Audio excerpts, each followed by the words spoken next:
guys, welcome back to my channel. So today I'll be steaming calaloo. So the ingredients that I'll be using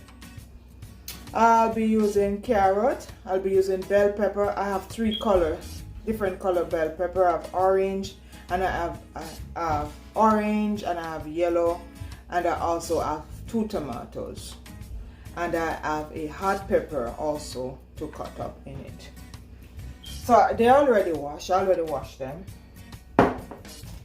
And I did started cutting already. So, and I need my pot, and this is the calaloo. So we have to freeze the calaloo for it to last for the year.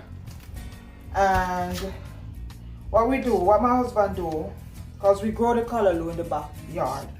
So what my husband do, he cuts them up and put them in Ziploc bags and store them in the freezer. And then it would last us for the year, and then until we plant again. So I'm cutting up my bell pepper.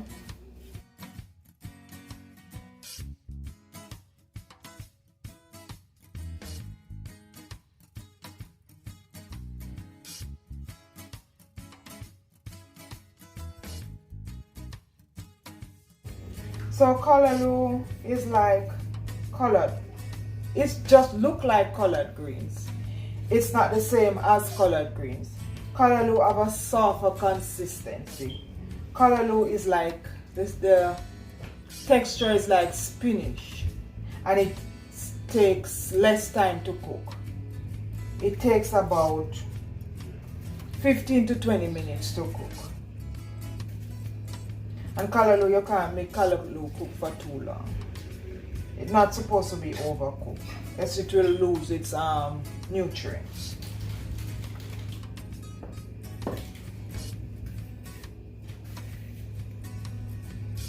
Calaloo is rich in fiber. It also has vitamin C. And you know, if you're having problem passing your stool, calaloo will help you do that. So as I said, calaloo is a good source of fiber. So I'm cutting my carrot in circles, in small circles. Oh my God, I almost cut my finger.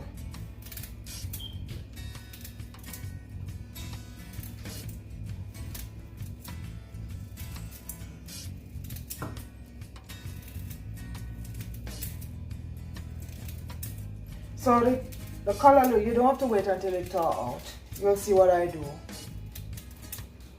when I get to that part.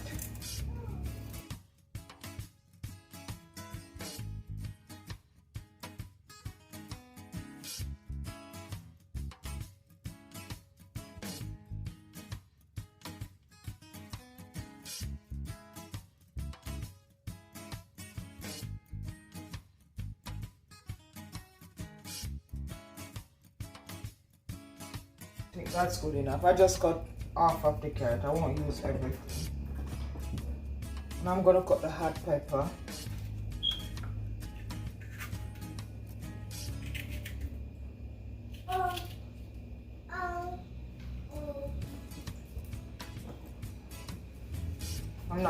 I'm not gonna crush my garlic.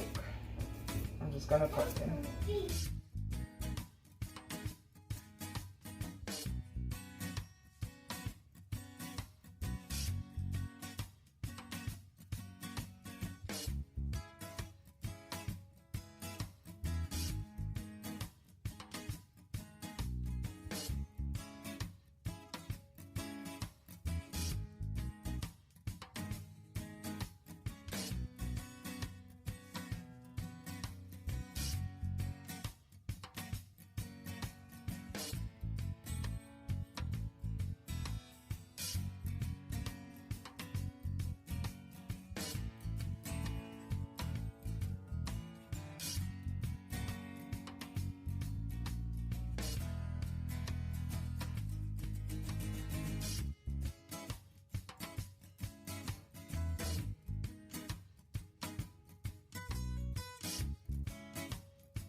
Alright, that's it for the vegetables.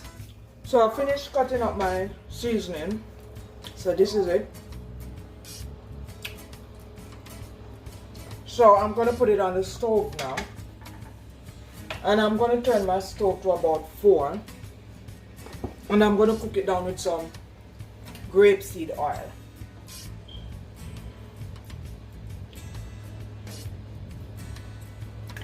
I'm going to cook the seasoning with some grapeseed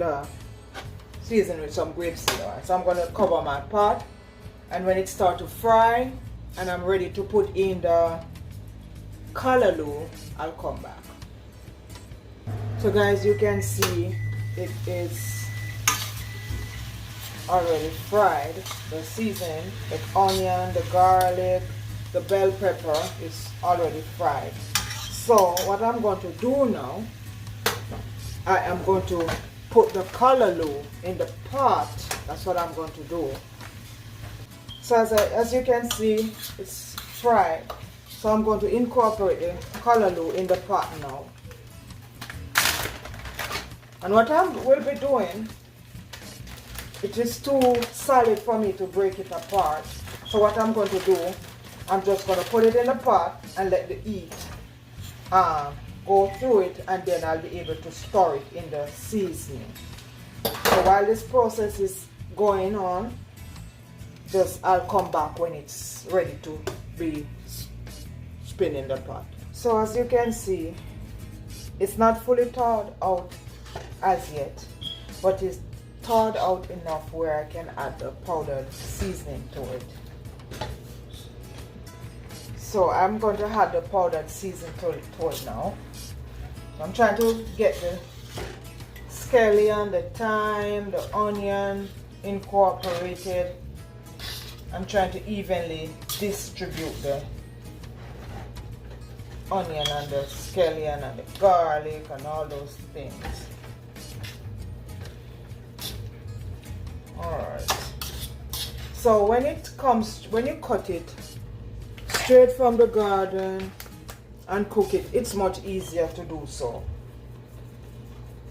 When you take it from the fridge when it's frozen, it's harder because you have to wait until it fully thawed out before you can even add the seasoning to it. So it takes some time. So I'm adding my salt. I'm adding some salt.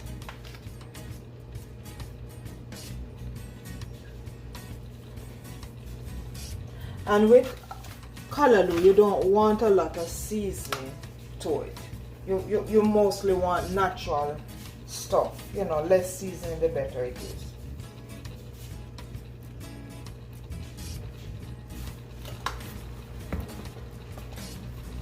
Or you can season it to your taste bud.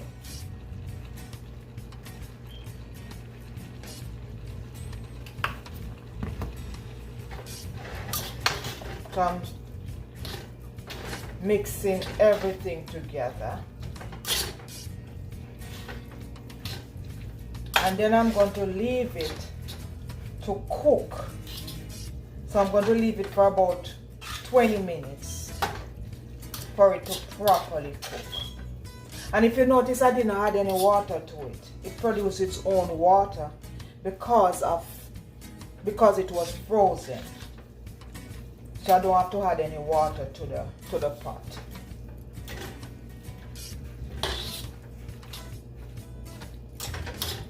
So I'm going to add some black pepper.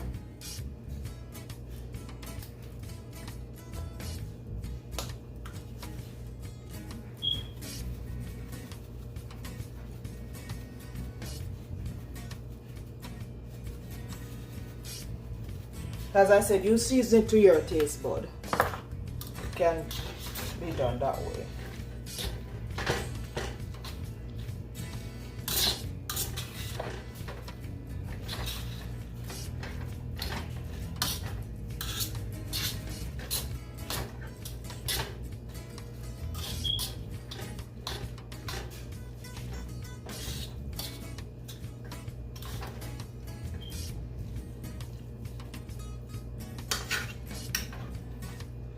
So I'm going to leave it now. I'm going to cover the pot and I'm going to leave it to cook for about 20 minutes, and I'm going to turn my heat down. It was on medium, so I'm turning my heat to 3, and I'm going to leave it there for 20 minutes. So I'll be back. So guys, welcome back. So I am finished cooking my calaloo. It takes a while. It takes a lot of time, about 30 minutes, because it was frozen. So as I told you before, when it is frozen, it takes much more time than when you just cut it from the garden and wash it and cook it. So it takes a little bit of time. Right? So what I'm going to eat my calaloo with, so what I'm going to do first, before I show you what I'm going to eat my calaloo with, I'm going to put a little olive oil on top. Just to give, some people use butter, but I don't really use the butter. I use the olive oil. So I'm just going to throw a little olive oil, sprinkle a little bit of olive oil on top. So this is what I use, olive oil.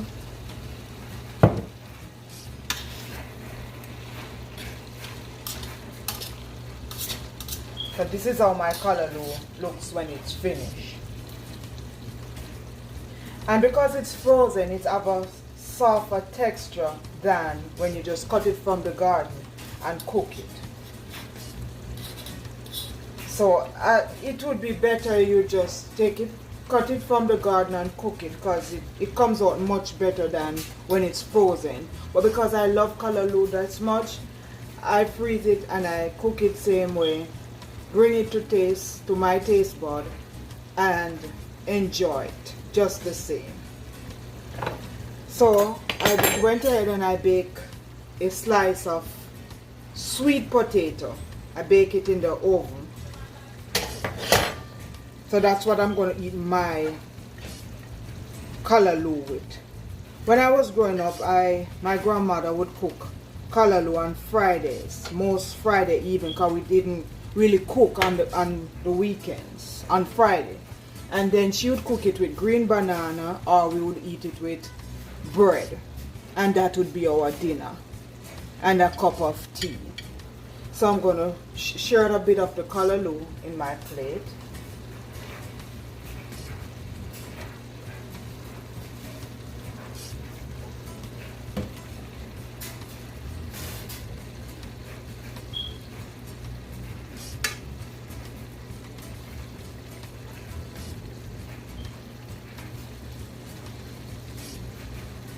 I'm trying to get some of the carrot.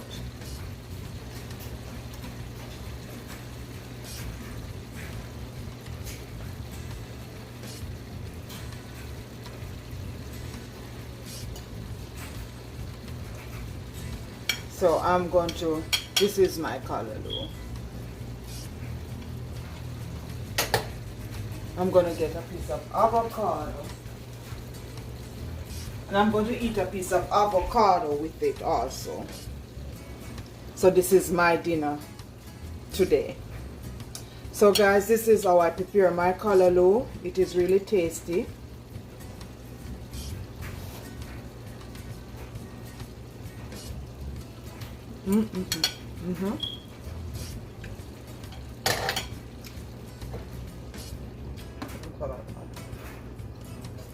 So guys, let me thank you again. Let me pull the pan over. Let me thank you again for watching this video.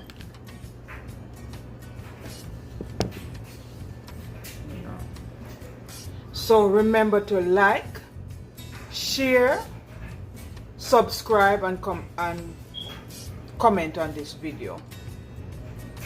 So you go ahead and you can try this recipe. It's really good. It is rich in fiber, it's rich in vitamin C, and it's really tasty. It's really good for you. So thank you again for watching. Bye.